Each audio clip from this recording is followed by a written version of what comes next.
मैं Kapil Dev Prajapati advocate GST income tax practitioner हूँ। आज मीडिया के समक्ष जीएसटी रजिस्ट्रेशन के संदर्भ में कुछ चर्चा करने के लिए आए हुए हैं कि जीएसटी रजिस्ट्रेशन से छूट जो गवर्नमेंट दे रही है वह आम व्यापारी तक पहुंच पा रहा है, वह ले पा रहे हैं, उसका लाभ उठा पा रहे हैं कि नहीं कर पा रहे हैं, या जीएसटी में जीएसटी काउंसिल या जीएसटी एक्ट जो कह रही है उनके दावे और धरातल पर कहीं अंतर तो नहीं है। इसमें बहुत बड़ी अंतर देखने के लिए हम लोग चूँकि प्रैक्टिशनर हैं, इस नाते इस चीज़ को हम काफ़ी अंतर के साथ आपको आपके समझ समझा सकते हैं, बता सकते हैं और उसको रख सकते हैं। आम आदमी इस चीज़ को नहीं समझ सकता है। पहले तो सरकार का ये कहना था एक देश एक जीएसटी एक कर, लेकिन जीएसटी लागू होने के बाद जीएसटी रेट में कई भिन्न भिन्न प्रकार के जीएसटी लागू हुए। जीएसटी एक्ट में भी सीजीएसटी, आईजीएसटी, एसजीएसटी, यूजीएसटी, ये 4 प्रकार के प्लस सेस एक्ट, ये 5 एक्ट बने और अलग अलग जगहों पर अलग जहाँ जो अप्लीकेबल होता है वो लागू होते हैं, उसके तहत गौर होते हैं। अब जीएसटी एक्ट में सेक्शन 21 से सेक्शन 30 तक का दिया गया है जीएसटी रजिस्ट्रेशन के बारे में कि आपको जीएसटी रजिस्ट्रेशन के तहत कैसे पंजीकृत होंगे, कौन लोग पंजीकृत होने के लिए लायबल हैं, कौन नहीं लायबल हैं। तो मैं इसमें बताना चाहूँगा, गवर्नमेंट ने पहले 20 लाख रुपए का क्राइटेरिया दिया कि ऐसे छोटे व्यापारी जिनका व्यापार वार्षिक टर्नओवर 20 लाख रुपए से कम का है वो जीएसटी में रजिस्ट्रेशन कराने की ज़रूरत नहीं है, जीएसटी से उनको छूट है। फिर इस क्राइटेरिया को गवर्नमेंट ने 40 लाख रुपया तक कर दिया कि जो भी छोटे व्यापारी हैं वो 40 लाख रुपया तक अपना व्यापार यदि करते हैं तो वो रजिस्ट्रेशन से छूट है, वो जीएसटी रजिस्ट्रेशन को लेने की ज़रूरत नहीं है। लेकिन अब यहाँ पर समस्या ये आ रही है कि जो छोटे व्यापार हैं, ठेला खुमचा वाले हैं या छोटे कस्बों में अपना दुकान रखे हैं, जैसे फुटवियर का दुकान है, कपड़े का दुकान है, जिनका महज 10 लाख 12 लाख साल का वो टर्नओवर अपना कर पाते हैं, जिससे उनकी जीविका चलती है। अब इसमें मुद्रा योजना एक लोन है, चूँकि व्यापार बिना लोन और बिना बैंक के एक साथ जुड़े हुए उसको और ग्रो नहीं कर सकता है। अगर आज के डेट में अगर एक व्यापारी 2 लाख रुपए से अपनी पूंजी कोई है और व्यापार को आगे ले चल रहा है, तो अगर उसे 2 लाख रुपए की और पूंजी मिल जाती है तो उस व्यापार को और स्मूथ करेगा, अपने टर्नओवर को और बढ़ाएगा और उसकी जीविका अच्छे से चलेगी। जिसी के तहत गवर्नमेंट का भी अलग अलग योजनाओं के माध्यम से उसको प्रोत्साहन देने की योजना है, जैसे कि मुद्रा लोन मोदी जी ने लेकर आया, बहुत बड़ी अच्छी योजना है जो बिना किसी मार्गेज के बैंक देते हैं उनको लोन और प्रोत्साहित करते हैं कि आप जो है कि अपने व्यापार को स्मूथ करें, आगे टर्नओवर अपने को बढ़ाएं। लेकिन समस्या यहाँ पर ये आ रही है, एक तरफ वो मुद्रा लोन के माध्यम से वो इनकरेज कर रहे हैं, जैसे एक व्यापारी मात्र छोटी सी लोन 2 लाख रुपए की लोन, फुटवियर का दुकान है किसी छोटे से कस्बे में, और अपने नज़दीकी शाखा से संपर्क करता है कि मुझे 2 लाख रुपए का उसे मुद्रा लोन चाहिए। पहले ही कंडीशन में मैनेजर के द्वारा यह बताया जाता है, शाखा प्रबंधक के द्वारा, कि आपको जीएसटी रजिस्ट्रेशन की अनिवार्यता है। अब इधर वो 40 लाख रुपए तक छूट दे रहे हैं और इधर आप अगर रजिस्ट्रेशन आप लोन लेने जा रहे हैं महज 1 लाख 2 लाख 50 हज़ार का ही अपने व्यापार के लोन लेने हैं, तो वहाँ पर आपको जीएसटी एप्लीकेबल होगा। और मैं यहाँ पर तमाम लोगों की यह भ्रांतियाँ दूर कर देना चाहता हूँ। मेरे पास चूँकि अक्सर लोग आते हैं और ये प्रश्न रखते हैं रजिस्ट्रेशन कराने के बाद कि सरकार 40 लाख रुपए तक छूट दे रही है, हमको 40 टैक्स नहीं देना है। लेकिन ऐसा नहीं है। अगर आप वॉलंटरी बेसिस आपको छूट भले दिया जाए, लेकिन स्वेच्छा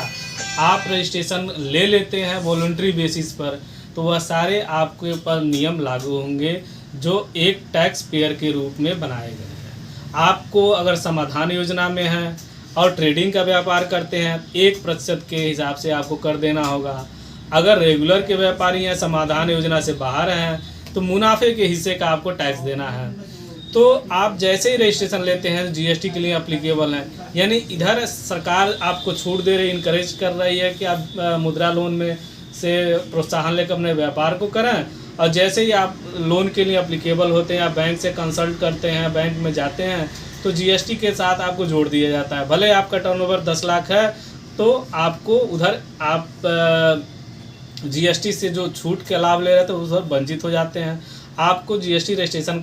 कराना ही पड़ता है। अगर 10 लाख का है और कंपोजिशन स्कीम में आप हैं तो 10,000 उधर गवर्नमेंट को हर 3 महीने पर आपको टैक्स भरना है, CMP 08 जिसको कहा जाता है, और साल में एक वार्षिक रिटर्न भरना होता है जिसको GSTR 4 के नाम से जाना जाता है। और ये प्रणाली इन्होंने बनाया है कि आपको टैक्स और प्लस रिटर्न फाइलिंग आपको टाइम टू टाइम करते रहना चाहिए। यदि आप इसको फेल करते हैं तो आप टैक्स जितना विलम्ब से जमा किए तो विलम्ब का ब्याज आप भरेंगे। अगर आप 6 महीने से ज़्यादा कंटिन्यूस आप रिटर्न फाइलिंग करने में फेल करते हैं तो जीएसटी ऑफिसर आपके जीएसटी को सस्पेंड कर देगा, शो काज नोटिस देगा, आपकी जीएसटी को कैंसिल भी कर सकता है। तो ये सारे सावधानियां रखनी होती है एक टैक्स पेयर को अगर जीएसटी लिया है। तो ये तो लोन वाले कंडीशन में हुआ। दूसरा तमाम कंडीशन ऐसे भी आते हैं कि जैसे व्यापार वो छोटा व्यापार है, मीडिया का ही अपना मीडिया का पैसा हो गया, हम या वकील हैं अपना एक पैसा है, हम अपना एक करंट अकाउंट बैंक में खोलना चाहते हैं और मैं वॉलंटरी बेसिस पे जाता हूँ, कहता हूँ मैनेजर से भाई मेरा एक फर्म है और ये MSME पर मैं रजिस्टर्ड किया हूँ या कोई लेबर ऑफिस में रजिस्टर्ड है, अदरवाइज कहीं भी रजिस्ट्रेशन है, मैं उसका एविडेंस देता हूँ और एक कहता हूँ मेरा एक बैंक अकाउंट ओपन कर दीजिए। तो वहाँ पर तुरंत वो पेपर रिक्वायरमेंट मांग लिया जाता है, आप जीएसटी का रजिस्ट्रेशन लाइए। तो सरकार की ही ये दोनों यूनिट है, दोनों संस्थाएं हैं, एक जीएसटी है और एक बैंक है। इधर जीएसटी कह रहा है नहीं आपको 20-40 लाख रुपए तक आपको जीएसटी की लेने की ज़रूरत नहीं, आप फ्री हैं। उधर बैंक में मुझे एक सिंपल एक करंट अकाउंट खोलना है तो यहाँ पर आप रोक दिया जा रहा है। तो मैं इस चैनल के माध्यम से सरकार को यह कहना चाहता हूँ कि सरकार इस पर संज्ञान ले और अपने बैंक को इसको फॉरवर्ड करे कि अगर कोई सेल्फ डिक्लेरेशन देता है कि मैं जीएसटी के तहत रजिस्ट्रेशन लेने के लिए लायबल नहीं हूँ या मैं उसके दायरे से बाहर हूँ या मेरा व्यवसाय करमुक्त का व्यवसाय है, जैसे कि एग्रीकल्चर का कोई व्यापार करता है या ऐसी सर्विसेज जो गवर्नमेंट अपने जीएसटी में ऐसे सर्विसेज को वो एग्जाम्प्टेड गुड्स है, ऐसे भी लोगों को अपने वहाँ भले उनका 40 से 40 करोड़ का व्यवसाय है तो जीएसटी में वो उनको रजिस्ट्रेशन के लिए लायबल नहीं माना गया है। तो सरकार से ये मेरा ये अनुरोध है कि ये बैंक अपने बैंकर्स को एक सर्कुलर करें कि बैंकर्स अपने जीएसटी रजिस्ट्रेशन वो करंट अकाउंट ओपन करने के लिए ये जो पैमाना उन्होंने तय कर रखा है कि नहीं आपको जीएसटी रजिस्ट्रेशन जो अनिवार्य है, इस चीज़ को वो ख़त्म करें। और एक सेल्फ डिक्लेरेशन अगर एक कोई उपभोक्ता देता है अपने बैंक को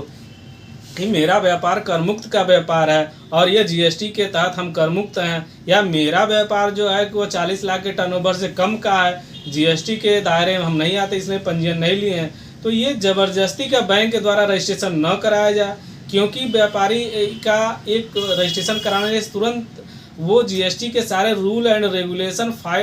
फॉलो करने के लिए वो बाध्य हो जाता है, फिर उसे कोई छूट नहीं मिलती है। इस तरह से जो सरकार के एक तरफ जीएसटी से उनको छूट देकर प्रोत्साहन का एक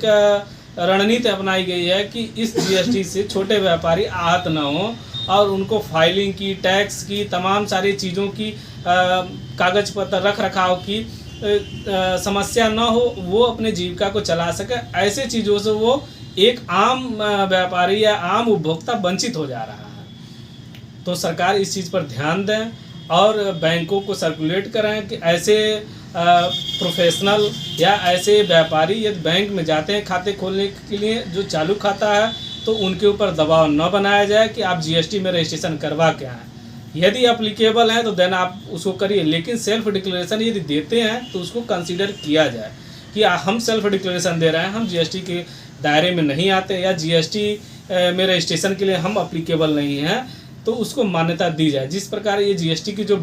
सरकार की भावनाएं हैं वो मूल रूप से धरातल पर लागू हो सकें और कहीं भी एक्ट में या नियमों कानून में कंट्रावेंसी न बन सके,